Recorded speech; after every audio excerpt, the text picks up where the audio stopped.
the garden of his presence. Man, from life you were created, and its life you are to create, for each creature creates after its own kind. Woman, out of life you were taken, and in my place of presence you were created. So its life in my presence you are to create, for each creature creates after its own kind. The seed was sown in the ground for man to work, but it grew most bountifully in the garden, for my presence dwelt there. So, woman, help the man to bring the presence into his life. I have created you to be sweet, sensitive, and alluring. Just as you capture his eye, so is my spirit created to capture his.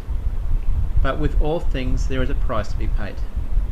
As he loves to lavish good things upon you, for you become a reflection of the degree of his love, so must he be as equally jealous towards me, for I must become the love of his spirit. As he wooed you, he must woo me. Help him to create the place where I can come and dwell once again, for my desire is to inhabit all he does. In the beginning it was fine, for you were within him, but there was a time of testing was at hand. He needed to see how delicate my presence is, and how easily it can become defiled. For my presence needed to be tended and nurtured. It needed to be guarded from anything that would taint it. But when he found you, his heart wandered from me. Man, don't let the fruit of your flesh seduce you.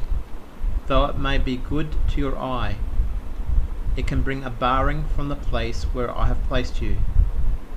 The fruit is a sign that life is present. The fruit is not the life, for the fruit alone cannot produce life.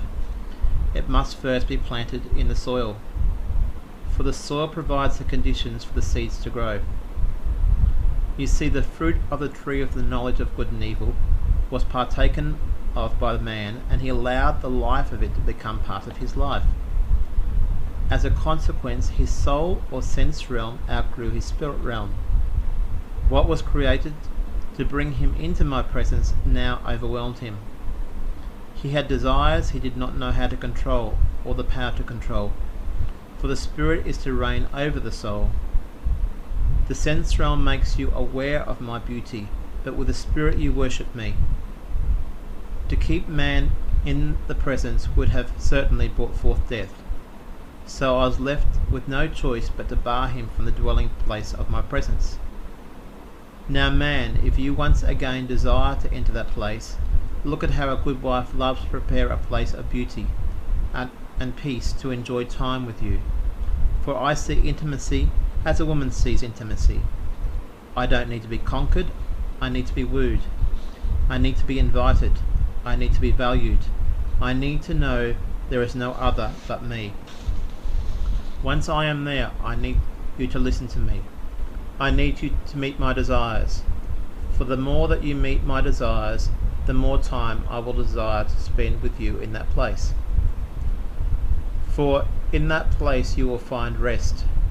In that place you will find joy. Only in that place will you find the true fulfillment. Man, it's time you return to the heart of your first love. Woo me, beckon me to come, and I will come to you. But if you desire me to stay, then prepare a place for me in advance. Woman, help man to see this.